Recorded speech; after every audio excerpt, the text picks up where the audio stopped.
વિદ્યાર્થી મિત્રો નમસ્કાર. ઓમ શાંતિ.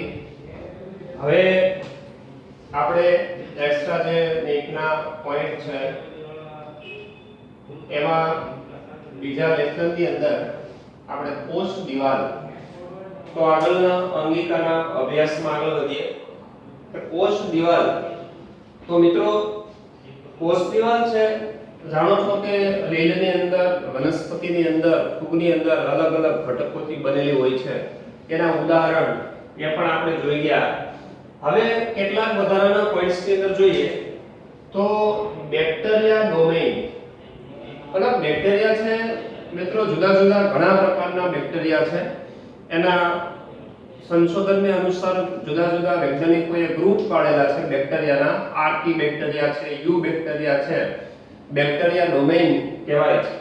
તો બેક્ટેરિયા ડોમેઇન જે છે એમાં કોષ દિવાલ છે એ પેપ્ટિડોગ્લાયકેન નામના ઘટકની બનેલી હોય છે. હવે આ પેપ્ટિડોગ્લાયકેન એટલે શું? તો કે પોલિસેકેરાઇડ વત્તા એમિનો એસિડ.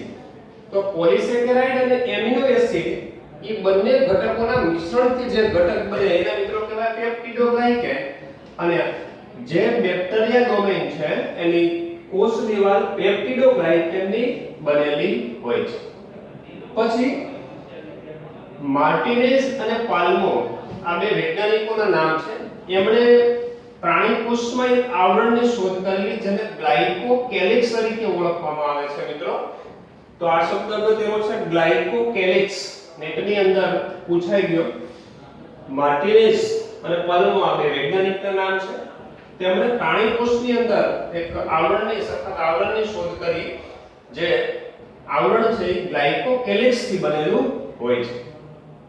હવે કોષ દિવાલ જુદા જુદા પ્રકારની, મતલબ કે જે ઘટકની અંદર જે બેક્ટેરિયામાં કોષ દિવાલનું સર્જન થાય છે તો એમાં જુદા જુદા ત્રણ પ્રકારની પ્રાથમિક દિવાલ, દ્વિતીયક દિવાલ અને તૃતીયક દિવાલ.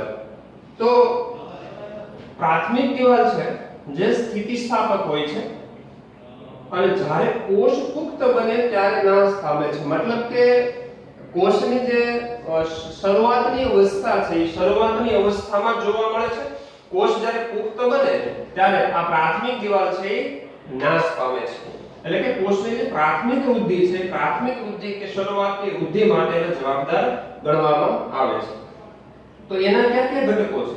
તો કે સેલ્યુલોઝ, હેમિસેલ્યુલોઝ અને પેક્ટિન. તો આ ત્રણ ઘટક છે, સેલ્યુલોઝ, હેમિસેલ્યુલોઝ અને પેક્ટિન. આ ત્રણ ઘટકોની પ્રાથમિક દિવાલ છે એ બનેલી હોય છે. ત્યારબાદ સર્જાતી જે દિવાલ છે જેને દ્વિતીયક દિવાલ કહેવામાં આવે છે. આ દ્વિતીયક દિવાલ છે દ્રઢ, જાડી અને સ્થૂલનથી રચાય છે. આ સ્થૂલન એટલે મિત્રો કોઈ દ્વિતીય ઘટક. હવે માની લો કે કોઈ એક કોષ છે, તો આ એક કોષની ઉપર આ પ્રાથમિક દિવાલ છે એ નાશ પામે એટલે તેના પર બીજું એક જાડું આવરણ થઈ જાય. બીજું આવરણ થઈ જાય જાડું, એ જાડી બને, મજબૂત દિવાલ બને, એને દ્વિતીયક દિવાલ કહેવામાં આવે છે જે વર્ધમાન કોષોમાં હોય છે. હવે મિત્રો વર્ધમાન કોષો એટલે શું? તો અત્યારે ખાલી સિમ્પલ આટલું યાદ રાખો કે કોષ વિભાજનની દ્રષ્ટિએ વિભાજન પામે કે ન પામે એની દ્રષ્ટિએ બે પ્રકારના, એક વર્ધમાન કોષ અને બીજા અવર્ધમાન કોષ. એક જ વાક્યમાં અત્યારે યાદ રાખો, વર્ધમાન કોષો એટલે જે કોષોનું વિભાજન થાય. વિભાજન થાય એવા કોષોને વર્ધમાન કહેવાય. અને જે કોષ સ્થાયી અવસ્થામાં હોય કે જેનું કોષ વિભાજન થાય જ નહીં એને કહેવાય અવર્ધમાન કોષ. તો એમાં દ્વિતીયક દિવાલ હોય છે. તો તૃતીયક જે દિવાલ છે એ માત્ર અનાવૃત બીજધારીની જળવાહિનીમાં હોય છે. અનાવૃત બીજધારી વનસ્પતિ હોય એમાં જળવાહિની જે પાણીનું વહન કરતી જે વાહિની છે, હા, અનાવૃત અને આવૃત બીજધારી વનસ્પતિ છે એ ઉચ્ચ કક્ષાની સપુષ્પ જે વનસ્પતિ છે એના પ્રકારો છે મિત્રો. એ આગળના અભ્યાસમાં આપણે ભણવાનું આવશે. તો એ જે તૃતીયક દિવાલ છે એ હેમિસેલ્યુલોઝ અને વત્તા ઝાઇલિન નામના ઘટકથી બનેલી હોય છે. હેમિસેલ્યુલોઝ વત્તા ઝાઇલિન. હવે કોષ દિવાલ છે મિત્રો કયા કયા કાર્યો કરે છે? તો જાણો છો કે કોષને યાંત્રિક ઇજાથી બચાવે. મતલબ કે કોષને યાંત્રિક મજબૂતાઈ આપે, કારણ કે દિવાલ છે કોષની ફરતે જાડી હોય, મજબૂત હોય, એટલે સ્વાભાવિક છે કોષને રક્ષણાત્મક આવરણ પૂરું પાડે છે. પછી સૂક્ષ્મ જીવોના ચેપથી રક્ષણ આપે છે. બિનજરૂરી ઘટકો હોય, રોગના કારકો, બેક્ટેરિયા હોય વગેરેને અંદર જવા ન દે એટલે એને સૂક્ષ્મ જીવથી બચાવે છે, ચેપથી રક્ષણ આપે છે. આધાર આપે, આકાર આપે, સખતાઈ આપે. આધાર કારણ કે મજબૂત છે, સખતાઈ આપે છે અને યોગ્ય આકાર. તો કોઈ પણ કોષ હોય, વનસ્પતિનો કોષ હોય, ફૂગનો કોષ હોય, તો જે કોષની અંદર દિવાલ છે, દિવાલ મિત્રો કોષને આધાર આપવાનું કાર્ય કરે છે, ચોક્કસ કોષનો આકાર છે જાળવી રાખવા માટે પણ મદદરૂપ થાય છે અને સખતાઈ, મજબૂતાઈ આપે છે. દાખલા તરીકે વનસ્પતિ હોય તો વનસ્પતિનું થડ કે ટટ્ટા રહી શકે, ઊભી રહી શકે, તો એ મજબૂતાઈ કે સખતાઈ આપવાનું કાર્ય પણ કોષ દિવાલ કરે છે. પછી આશ્રુતિ દાબ સામે રક્ષણ આપે છે. હવે આશ્રુતિ દાબ એટલે શું? આ મિત્રો જ્યારે કોષ છે, કોઈ પણ કોષ હોય ત્યારે પાણીનું શોષણ કરે ત્યારે અંદર પાણીની માત્રા વધે. હવે પાણીની માત્રા વધે એટલે પાણી છે કોષની અંદર ભરાઈ જાય. આવો કોષ હોય ને, ફૂલ પાણીથી ભરેલો કોષ, એને આસુન કોષ કહેવાય. આસુન કોષ કહેવામાં આવે છે.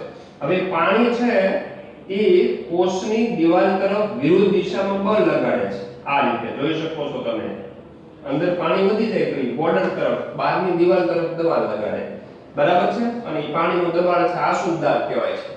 હા, એટલે પાણીના માટે અહીંયા શબ્દ આપણે વાપરીશું આશ્રુતિ. તો એ દબાણ જે ઉત્પન્ન થાય છે એ દબાણ દિવાલ ઉપર લાગે તો એ દિવાલ જો મજબૂતાઈ હોય તો એ પાણીના દબાણને બહાર તરફ સહન કરી શકે, એટલે કોષ છે ફાટી ન જાય, કોષ બ્લાસ્ટ ન થાય. તો આશ્રુતિ સામે રક્ષણ આપે છે. વૃદ્ધિમાં પણ મદદરૂપ થાય છે કોષને વૃદ્ધિ માટે. પછી કેટલીક ઉત્સેચકીય પ્રક્રિયાઓ માટે પણ જવાબદાર છે. કેટલીક ઉત્સેચકોની પ્રક્રિયા હોય તો એ કોષ દિવાલની અંદર પણ થતી હોય છે. તો આ બધા કાર્યો છે. ત્યારબાદ વનસ્પતિને પ્રતિકાર દર્શાવવા માટે, વનસ્પતિ કોષમાં હોય તો એ પ્રતિકાર દર્શાવવા માટે પોતાના રક્ષણાત્મક ક્રિયા કરવા માટે પણ જવાબદાર ગણવામાં આવે છે. ત્યારબાદ ક્યુટિન અને સુબેરિન, આ જે ઘટકો છે બરાબર, કોષ દિવાલના જે ઘટકો, તે ઉત્સેચનની ક્રિયા સામે રક્ષણ આપે છે. ઉત્સેચનની ક્રિયા એટલે મિત્રો સિમ્પલ શબ્દ બાષ્પોત્સર્જન. આ બાષ્પોત્સર્જનની ક્રિયા છે. હવે બાષ્પોત્સર્જન એટલે જાણો છો મિત્રો, કોઈ વનસ્પતિ હોય એનું પર્ણ છે, આ વનસ્પતિનું પર્ણ છે, તો એમાં સૂક્ષ્મ છિદ્રો આવેલા હોય છે. સૂક્ષ્મ છિદ્રો જેને વાયુરંધ્રો કહેવામાં આવે છે. આ વાયુરંધ્રો દ્વારા વરાળ સ્વરૂપે જે વાયુ ગુમાવવાની ક્રિયા છે, વરાળ સ્વરૂપે, એને બાષ્પોત્સર્જન કહેવાય. તો કોષ હોય એ વધારાનું પાણી છે ને એ વરાળ સ્વરૂપે ગુમાવી દે છે. આ ક્રિયાને બાષ્પોત્સર્જન કહેવાય અથવા ઉત્સેદન. તો બાષ્પોત્સર્જન અને ઉત્સેદન આ બંને બાયોલોજીમાં પર્યાય શબ્દો વપરાય છે. હવે સમજવાનું એ છે કે આ ક્યુટિન છે એક પ્રકારનું મીણ, ચિકાસયુક્ત પદાર્થ, એનું એકદમ પાતળું લેયર છે ને આખા પર્ણની સપાટી પર હોય. આખા પર્ણની સપાટી પર પાતળું લેયર હોય એકદમ ક્યુટિનનું. એટલે પાણી જો કોઈ પર્ણ ઉપર પાણીનું ટીપું તમે મૂકો અથવા તો વરસાદ કે પડતો હોય, કોઈ પાણી ધોધ સ્વરૂપે પડતું હોય તો પર્ણ ઉપર ટીપું છે વલન પામે, વલન પામી અને નીચે ગોળ ગોળ દડીને ખસી જાય છે. પાણી છે એને પકડી ન રાખે, મતલબ કે પર્ણ છે પાણીનું શોષણ નહીં કરી શકે, કારણ કે આવા ચિકાસયુક્ત પર્ણ હોય કે નહીં, એ પાણીનું શોષણ ન કરી શકે. ઓકે, કારણ કે આ સખત પદાર્થ, મીણ જેવા પદાર્થનું સ્તર હોય છે ક્યુટિન ને સુબેરિન, જે શું કરે છે બાષ્પોત્સર્જનની ક્રિયાને ઘટાડે. હવે બાષ્પોત્સર્જનની ક્રિયાને ઘટાડે એટલે વનસ્પતિમાં પાણી ગુમાવવાની જે ક્રિયા થાય છે મિત્રો વરાળ સ્વરૂપે, આ એ ક્રિયા અટકે. એ ક્રિયા અટકે અને પાણી છે વનસ્પતિના કોષોમાં જળવાઈ રહે.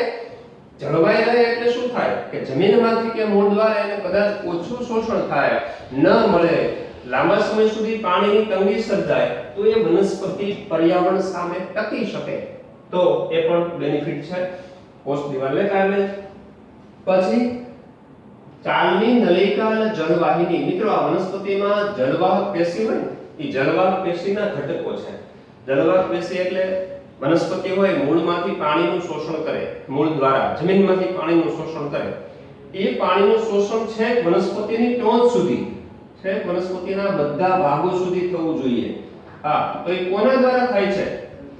કોના દ્વારા થાય છે? તો કે જલવાહક પેશી દ્વારા. તો એ જલવાહક પેશીના ઘટકો છે ચાલની નલિકા અને જલવાહિની. તો હવે માનો કે અહીંયા પાણી છે આ જમીનની અંદર, તો અહીંયાથી પાણી છે વનસ્પતિના જુદા જુદા ભાગ સુધી, છે પર્ણ સુધી, ટોચ સુધી પહોંચાડવાનું છે. તો દૂર સુધી વહન કરવાના કાર્ય સાથે પણ આ પેશી સંકળાયેલી છે. ચાલની નલિકા, જલવાહિની દૂર અંતર સુધી વહન કરવા માટે જવાબદાર છે. ત્યારબાદ નેક્સ્ટ પોઈન્ટ છે હા કે બીજની જે દિવાલ હોય છે, કેટલાક બીજ હોય, બીજ તો એમાં હેમિસેલ્યુલોઝ તરીકે ખોરાકનો સંગ્રહ થયેલો હોય છે. મિત્રો હેમિસેલ્યુલોઝ તરીકે ખોરાકનો સંગ્રહ કરે છે, પણ હેમિસેલ્યુલોઝ છે એ કોષ દિવાલનો ઘટક છે. તો આપણે કાર્ય જોયું છે કોષ દિવાલ. કોષ દિવાલ આવા ઘટક તરીકે, હેમિસેલ્યુલોઝના ઘટક તરીકે ખોરાકનો સંગ્રહ પણ કરી શકે છે. હા, તો આ બધી વાત કરી મિત્રો આપણે કોષ દિવાલ વિશેની. હવે નવી અંગિકા છે અંતઃકોષ રસ જાળ. તો અંતઃકોષ રસ જાળ છે મિત્રો, એની શોધ પોર્ટર અને થોમ્સન નામના વૈજ્ઞાનિકે કરેલી. પોર્ટર અને થોમ્સન. જાણો છો આપણે ભણી ગયા કે ભાઈ અંતઃકોષ રસ જાળ છે એ સમગ્ર કોષની અંદર, આખો કોષ હોય, આ કોષ કેન્દ્ર છે, તો કોષ કેન્દ્ર પટલ છે અને આ કોષ રસ પટલ છે, તો એમની વચ્ચે જાળાની માફક ગોઠવાયેલી રચના છે. બરાબર. પછી બે પ્રકાર આપણે જોઈ ગયા, કણિકામય અને કણિકા વિહીન. અચ્છા, કણિકામય છે એનો મતલબ એવો કે તેના સપાટી પર શેમની કણિકાઓ આવેલી હોય? તો કે રિબોઝોમ્સની. તો રિબોઝોમની કણિકા હોય, રિબોઝોમની કણિકા હોય તો એને કહેવાય કણિકામય અંતઃકોષ રસજાળ. જે જાણો છો પ્રોટીન સંશ્લેષણમાં ભાગ લે છે, જે કોષો પ્રોટીનનો સ્ત્રાવ કરતો હોય, ઉત્સેચકો બનાવતા હોય, એમાં કણિકામય હોય. અને કણિકા વિહીન, જેને આપણે સ્મૂથ કહીએ છીએ, લિસિવ અંતઃકોષ રસજાળ કહીએ છીએ, તો એ લિપિડનું સર્જન કરતા હોય એવા કોષોની અંદર સવિશેષ માત્રામાં જોવા મળે છે. હવે આ અંતઃકોષ રસજાળ છે મિત્રો, કોષના જે આધારક સ્તંભની રચના કરે છે, મતલબ કોષનો આધારક બનાવે છે, એક સ્ટ્રક્ચર કે માળખું બનાવે છે. એ જુદા જુદા ત્રણ પ્રકારના સ્વરૂપ ધરાવે છે અંતઃકોષ રસજાળ. તો એનું પહેલું સ્વરૂપ છે સિસ્ટમની. તો સિસ્ટમની છે એકબીજા સાથે સંકળાયેલી ચપટી નલિકા જેવી રચના છે. અંતઃકોષ રસજાળ છે આવી ચપટી નલિકા જેવી રચના છે, એકબીજા સાથે સંકળાયેલી હોય કે જેની રચના એની સાઈઝ કેટલી હોય, કદ કેટલું હોય? તો કે 40 થી 50 નેનોમીટર જેટલું હોય છે. તો આ નલિકા જેવી રચના, જેને સિસ્ટમની કહેવામાં આવે, 40 થી 50 નેનોમીટર જેટલું કદ ધરાવે છે. સંશ્લેષણ કરતા કોષોમાં સિસ્ટમની જોવા મળે છે. મતલબ કે અંતઃકોષ રસજાળનું આ પ્રકારનું સ્વરૂપ છે એ કોઈ સંશ્લેષણ કરતા કોષોની અંદર જોવા મળે છે. બીજું એનું સ્વરૂપ છે પુટિકા. હવે મિત્રો જાણો છો પુટિકા છે ગોળ અથવા લંબગોળ હોય. બરાબર છે. આવી ગોળાકાર રચના હોય છે અથવા તો લંબગોળ રચના હોય છે, પુટિકા કહેવાય, જે 25 થી 500 નેનોમીટરનો વ્યાસ ધરાવે છે, કદ ધરાવે છે. પછી નલિકા સિસ્ટમની અથવા પુટિકા સાથે જોડાયેલી હોય છે. આ પુટિકાઓ અથવા સિસ્ટમની જે છે એમની સાથે જોડાયેલી, બરાબર છે, નલિકા જેવી રચના હોય છે. બરાબર છે. આવી લાંબી નલિકા જેવી રચના હોય જે 50 થી 100 નેનોમીટરનો વ્યાસ ધરાવે છે. તો મિત્રો ત્રણ પ્રકારના સ્વરૂપો અંતઃકોષ રસજાળના જોવા મળે છે. સિસ્ટમની સ્વરૂપે, બરાબર છે, આવી સંકળાયેલી કોથળી જેવી રચના, પછી પુટિકા સ્વરૂપે ગોળ અથવા લંબગોળ, અને નલિકાઓ છે કાં તો પુટિકા અથવા સિસ્ટમની સાથે નલિકાઓ છે સંકળાયેલી હોય છે. ત્રણેના અલગ અલગ કદ હોય છે. હવે રૂપાંતરણો એટલે શું? હવે મિત્રો અંતઃકોષ રસજાળ છે જાણો છો કાર્યને આધારે જુદા જુદા કોષમાં જુદા જુદા સ્વરૂપની અંતઃકોષ રસજાળ જોવા મળે છે. કેટલાકમાં વાત કરી કે ભાઈ કણિકામય છે પ્રોટીનનું સંશ્લેષણ કરતા હોય એવા કોષોમાં, ઉત્સેચકો બનાવતા હોય એમાં, પછી લિપિડનો સ્ત્રાવ કરતા કોષોની અંદર કણિકા વિહીન એટલે કે લીસી અંતઃકોષ રસજાળ હોય છે. તો અહીંયા જોઈએ કે કંકાલ સ્નાયુ અને હૃદ સ્નાયુમાં, તો કંકાલ સ્નાયુ છે મિત્રો આપણા રેખિત જે હાથ અને પગના જે સ્નાયુ છે હાડકા સાથે જોડાયેલા હોય, બરાબર, તો એવા જે સ્નાયુ છે અને હૃદ સ્નાયુ એમાં લીસી અંતઃકોષ રસજાળ હોય છે.